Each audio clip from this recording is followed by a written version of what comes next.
రక్షించే సకల జ్ఞానమూర్తి. ఎవరింట తాను కొలువుండునో కలుగును వారికి కీర్తి.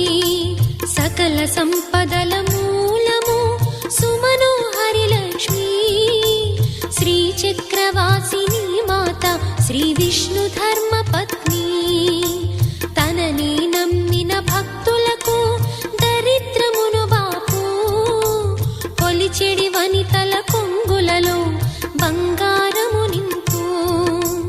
అష్టలక్ష్ముల రూపున అవతారం దాల్చినది. కష్టములను తొలగించగా భూమిలో వెలసినది. లక్ష్మీదేవి కథ శ్రీ లక్ష్మీదేవి కథ. లక్ష్మీదేవి కథ శ్రీ లక్ష్మీదేవి కథ.